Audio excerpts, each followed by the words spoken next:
Alors Rachel, dis-moi, comment t'en es venue à faire ce que tu fais aujourd'hui? Ah, je pourrais passer la journée à l'expliquer, je pense. Ça vient de loin quand même. Je pense qu'à la base, c'était une façon de m'exprimer. Je pensais que c'était venu au secondaire parce que je me maquillais les yeux, genre vraiment un classique du gros crayon noir l'entour des yeux puis du rouge à lèvres rouge. C'est chic. Euh, mais ce style-là était vraiment très hard. On en déduit que j'étais très gothique. Ça n'a pas très changé. Euh, mais c'était comme, j'étais une personne vraiment très introvertie à ce moment-là. Fait que je pense que c'est une façon de m'exprimer, de, de, de dire que j'avais envie d'être marginale, j'avais pas envie de faire comme les autres. Je n'étais pas comme les autres en tant que telle. Fait que j'étais quelqu'un de très silencieuse, très dans son coin, mais avec un style très excentrique. Euh, c'est Mais ça a commencé vraiment plus jeune. Je me connaissais pas vraiment, je me posais pas vraiment de questions, mais étrangement, mon frère, quand j'avais 7 ans, il m'a acheté une palette de maquillage. Sûrement qu'il y avait une raison en arrière de ça, c'est très, tu sais, quand on est des enfants, on est très intuitif, je crois. Puis, ben, je m'amusais avec ça, mais j'avais jamais vu vraiment d'exemple en tant que tel. Ma mère se maquillait, mais comme pas tant non plus, mais je pense que ça a été inné de travailler avec les couleurs, jouer avec les couleurs, on a travaillé. Plus tard, travailler, jouer avec les couleurs. D'ailleurs, j'ai encore la palette. C'est une belle, un artefact. Oui, mais tu l'utilises plus, là. Non, Donc, non, c'est un non. souvenir. Fait que au secondaire, vers secondaire 5, j'ai commencé à maquiller mes amis pour le fun. Puis je pense que j'aimais ça, en fait, juste les rendre belles. Moi, c'est une façon de m'exprimer, mais elle, qui voulait un look glam, là, c'est des filles très normales, là, qui n'avaient pas vraiment mon look. Puis, ben, quand ils se regardaient, ils étaient comme «Ah, wow, c'est vraiment beau!» Puis, c'est rare que j'avais été encouragée, fait que je crois que, franchement, je trouvais une reconnaissance à les rendre belles, puis qu'elles fassent comme «Ah, wow, c'est vraiment beau!» Puis là, j'étais comme «Oh my god, OK, genre, je fais quelque chose de bien pour une fois!» Fait que je pense que ça vient un petit peu de là, psychologiquement parlant. Puis, j'étais quelqu'un qui aimait pas franchement être à l'école ni être devant. J'étais tout le temps derrière en train de rien dire. Fait que quand j'ai ouvert le livre de DEP, finalement, j'ai choisi ce qui me semblait le moins cher, le plus court puis le plus facile à faire. Fait que j'ai étudié en esthétique et en coiffure sur ce principe-là, mais finalement, c'est juste. Je pensais que ça serait simple ou peu importe, mais en fait, ça a été plus intuitif sans m'en rendre compte, mais c'était complètement ma branche, c'était facile pour moi. Puis, ce qui fait la différence aussi avec aujourd'hui, c'est que j'ai étudié en esthétique, mais j'ai jamais travaillé en cabine. C'était vraiment le côté maquillage qui m'intéressait, l'événementiel, le wow, l'intense, tu sais. Puis moi, flatter des visages dans une cabine, non, il faut que ça soit un petit peu plus stimulant.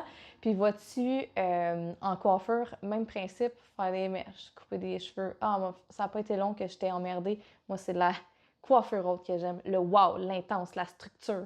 Fait que j'ai suivi les deux cours, mais autant que j'ai pas travaillé en cabine, autant que j'ai travaillé très peu longtemps en salon, hmm, j'ai vraiment niché. Puis quand tu es en cabine ou quand tu es en salon, tu peux plus ou moins être niché. Il faut que tu deviennes une généraliste. Fait que j'ai fait plusieurs travails comme travailler comme animatrice démo pour genre les Wattier, Studio Make-up, les Rouges Cosmétiques, des gammes comme ça. J'ai travaillé dans plusieurs salons. J'ai travaillé en pharmacie aussi comme cosméticienne. Puis à chaque fois, j'étais comme Oh my God, I don't belong here. Je m'entendais avec personne, j'aimais pas ce que je faisais, j'étais pas à la bonne place. Fait que je me demandais pourquoi je ne fitais nulle part. Puis à un moment donné, j'ai juste pogné une écœurantite aiguë, puis j'ai fait Hey, fuck off, je vais aller faire mes affaires moi-même. Puis ça fait 10 ans de ça, ce qui veut dire que j'ai sauté dans le vide de l'entrepreneuriat. Puis j'ai été à mon compte, finalement. Je vais faire mes clientes, je vais prendre le temps que je veux avec mes clientes, pas être pressée, pas faire non-stop, pas pouvoir. Tu vois, en pharmacie, le point était Ah, tu maquilles, puis il faut que tu y vendes des produits. C'est tout ce qu'il faut que tu fasses. Tu peux pas communiquer avec la personne, tu peux pas communiquer avec l'humain qui est en arrière. Tu sais, elle a un besoin, mais toi, tu es là pour y vendre. Fait que j'étais tout le temps poussée de cette façon-là. C'est la même chose en salon. C'est qu'il faut que ça soit plus vite. Fais les mèches, passe par-dessus avec le bleach, pas grave. Euh, c'était tout le temps comme ça, c'était pour de la vente ou de la rapidité.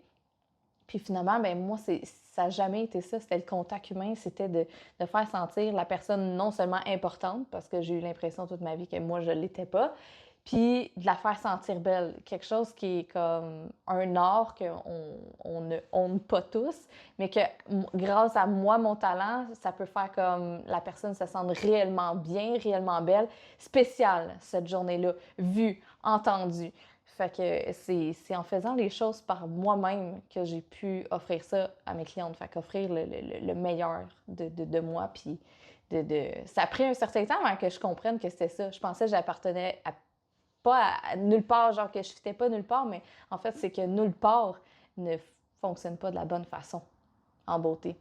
Il fonctionne pour vendre, il fonctionne pas pour sublimer puis rendre bien la personne réellement, parce qu'en 15 minutes, on fait pas ça. En 25 minutes, on fait pas ça. Fait que moi, j'aime bien prendre le temps, poser beaucoup de questions, puis faire mon œuvre en fonction de ça et non en fonction de vendre quoi que ce soit. C'est pour ça que maintenant, ça fait 15 ans que j'ai étudié là-dedans. Fait que j'ai comme 15 ans d'expérience variée, mais ça fait 10 ans que je suis travailleur autonome. Puis je travaille surtout sur des photoshoots corpo, parce qu'on définit l'image de l'entrepreneur. Je travaille beaucoup sur des boudoirs. On va travailler avec l'estime, la confiance, le glam, le luxe.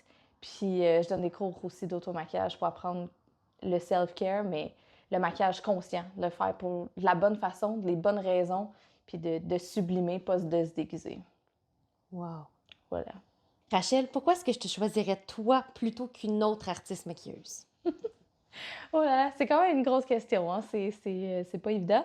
Mais je vais y aller avec mes forces puis ma philosophie de la chose, ma vision, ma mission. Euh, Comme je disais précédemment, j'aime bien prendre le temps de comprendre la personne qui est devant moi et non juste faire comme hey, je vais utiliser ma technique sur toi. Fait que je vais te poser beaucoup de questions pour comprendre qu'est-ce que tu veux avoir de l'air aujourd'hui, qu'est-ce que tu veux dégager, qu'est-ce que tu veux incarner. Puis je vais maquiller en fonction de ça avec le meilleur de mes compétences. L'autre affaire, c'est que je donne des cours d'automaquillage. Fait que pendant que je te maquille, que tu t'en foutes ou pas, c'est inné chez moi. Je vais t'expliquer qu'est-ce que je fais. Puis probablement que tu vas apprendre quelque chose puis que ça va être bénéfique pour toi. Fait que plus tard. Fait que non seulement tu vas te sentir belle, en espérant, mais tu ressors avec des trucs que toi, tu peux appliquer aussi. Puis apprendre le maquillage, je trouve que c'est important pour le self-care, pour se sentir bien. Puis c'est un peu comme s'habiller le matin. Tu sais, si tu restes en pyjama toute la journée, tu n'auras pas la meilleure des énergies.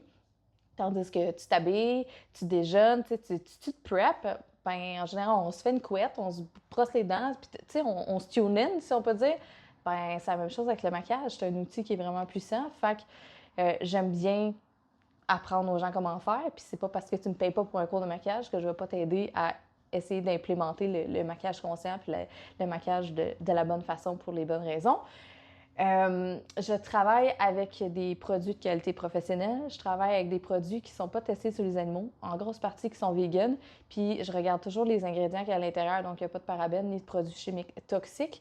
Il y a beaucoup, beaucoup de compagnies qui soient professionnelles ou de pharmacie qui contiennent des produits qui sont vraiment dégueulasses pour la santé globale. Il y a beaucoup comment on appelle ça?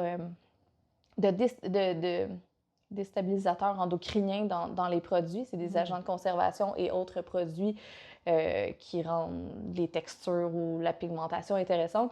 Puis il y en a dans beaucoup, beaucoup de gammes qui sont reconnues. Moi, j'ai fait mes recherches, ça fait longtemps, puis j'utilise pas ce genre de produit-là. Fait que tu vas être belle, mais tu ne pogneras pas le cancer non plus. Fait que la qualité de produit, puis une chose que je devrais, à mon avis, parler souvent en avance, l'hygiène.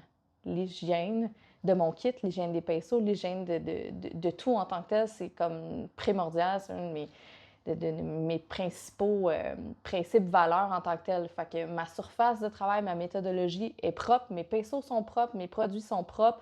Je travaille pas comme un mess. Quand j'ai fini un maquillage, c'est pas un mess sur mon desk. Ça reste propre.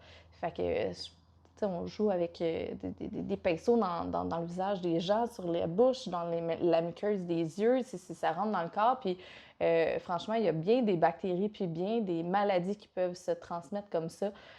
Autant que dans les techniques de pose d'ongles aussi, là, avec le maquillage, tu peux transmettre des choses. Puis il n'y a pas grand monde, il n'y a pas grand perfectionnement au niveau de l'hygiène, mais moi, je les ai fait les cours en hygiène et plusieurs fois. Fait que pour moi, c'est quelque chose qui est important au niveau du maquillage. Oui, tu fais un résultat qui est beau, mais tu veux que ça soit propre aussi. Fait que je prends en dire encore long, mais je pense que c'est des principes, des valeurs qui sont vraiment importantes. Fait que l'écoute, la compréhension, prendre le temps, donner toujours plus que exiger, que demander, que expecter, puis l'hygiène.